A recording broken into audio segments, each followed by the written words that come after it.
ನನ್ನ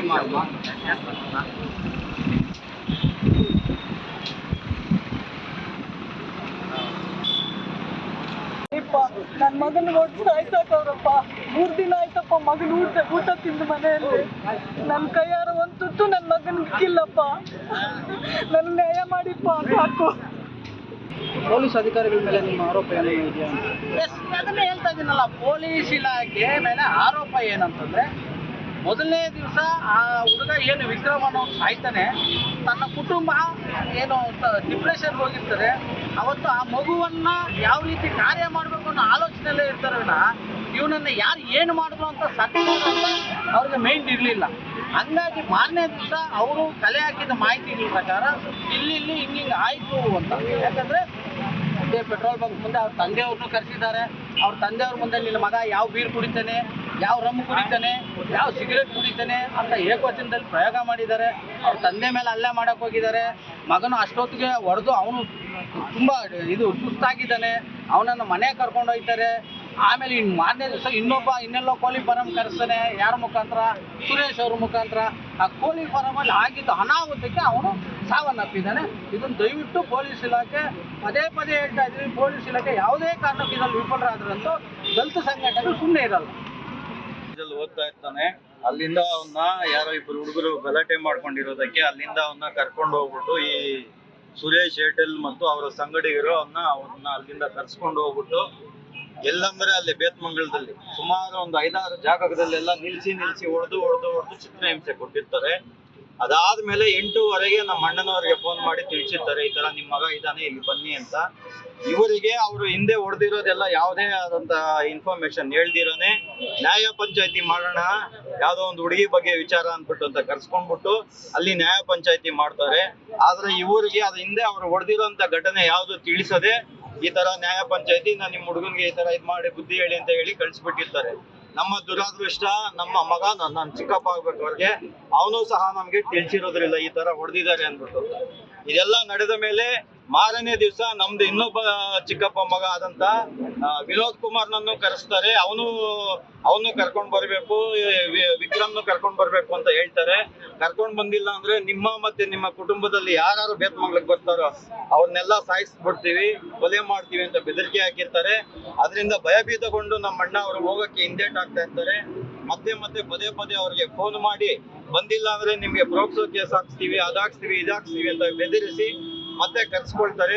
ಇವರು ಭಯಭೀತರಾಗಿ ಮತ್ತೆ ಒಂದು ಊರಿನ ಒಂದು 2-3 ಜನ ಸೇರಿ, ಒಂದು 4 ಜನ ಸೇರಿ ಮತ್ತೆ ಆ ವಿನೋದ್ ಅನ್ನೋ ಹುಡುಗನ್ನ ಕರ್ಕೊಂಡ್ ಬರ್ತಾರೆ.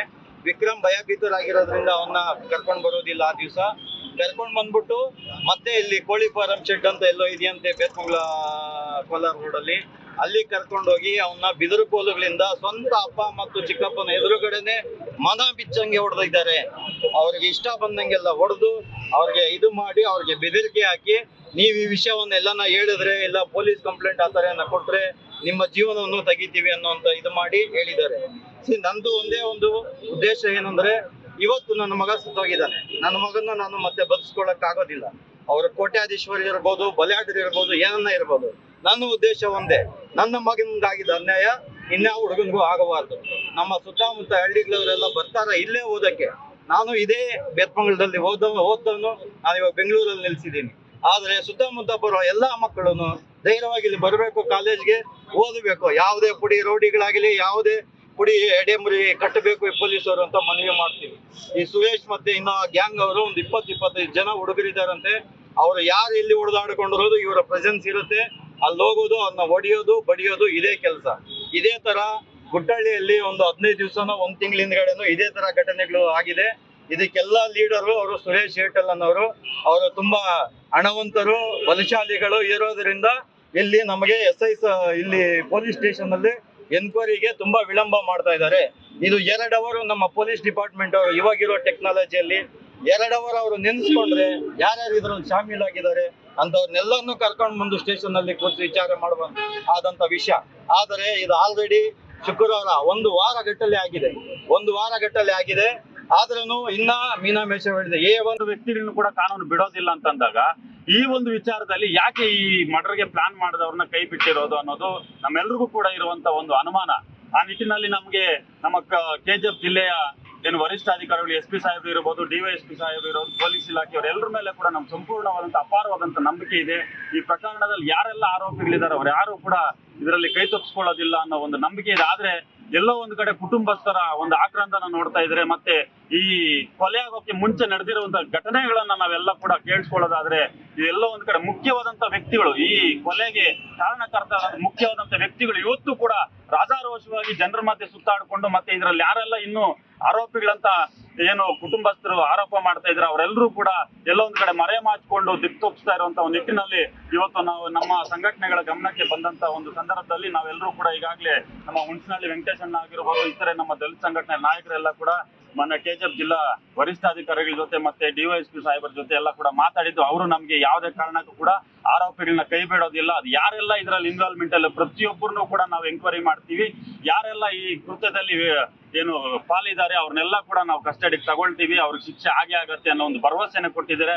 ಅವರ ಮಾತಿನ ಮೇರೆಗೆ ಮತ್ತೆ ನಾಳೆ ನಮ್ಮ ಏನು ಬೇತ್ಮಂಗಲ ಪೊಲೀಸ್ ಠಾಣೆಗೆ ಮೊನ್ನೆ IG ಸಾಹೇಬರು ಭೇಟಿ ಮಾಡ್ತಾ ಇರೋದ್ರಿಂದ ಅವ್ರಿಗೂ ಕೂಡ ಈ ವಿಚಾರವನ್ನ ಅವ್ರ ಗಮನಕ್ಕೆ ಕೂಡ ತರೋದಕ್ಕೆ ನಾವು ನಾಳೆ ಒಂದು ಪ್ಲಾನ್ ಅನ್ನ ಮಾಡ್ಕೊಂಡಿದ್ದೀವಿ.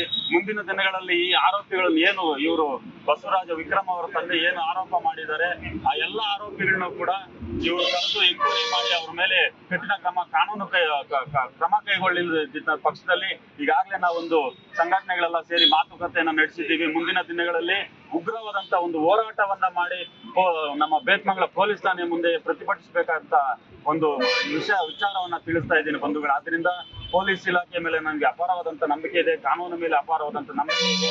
ಈ ವಿದ್ಯಾರ್ಥಿ ಏನಿದಾನೆ ಇವನಿಗೆ ನಡೆದಿರುವಂತ ಅನ್ಯಾಯ, ಇವ್ರ ಕುಟುಂಬಕ್ಕೆ ನಡೆದಿರುವಂತ ಅನ್ಯಾಯ ಮತ್ತೆ ಯಾರಿಗೂ ಆಗ್ಬಾರ್ದು ಅನ್ನೋ ನಿಟ್ಟಿನಲ್ಲಿ ಇವತ್ತು ನಾವೆಲ್ಲರೂ ಕೂಡ ದಲಿತ ಸಂಘಟನೆಗಳೇ ಅಲ್ಲದೆ ಇನ್ನೆಲ್ಲ ಉಳಿದಂತೆ ಎಲ್ಲ ಜಾತಿ ಜನಾಂಗದವರು ಕೂಡ ಸೇರ್ಕೊಂಡು ನಾವು ಈ ಒಂದು ಕೃತ್ಯವನ್ನ ಖಂಡಿಸ್ತಾ ಇದ್ದೀವಿ. ಇವ್ರ ಮೇಲೆ ಕಾನೂನು ಕ್ರಮ ಕೈಗೊಳ್ಳಬೇಕಂತ ಪೊಲೀಸ್ ಇಲಾಖೆಯವರಲ್ಲಿ ಮನವಿ ಮಾಡ್ತಾ ನನ್ನ ಮಾತಿಗೆ ವಿರಾಮವನ್ನ ಹೇಳ್ತಾ ಇದ್ದೇನೆ. ಜೈ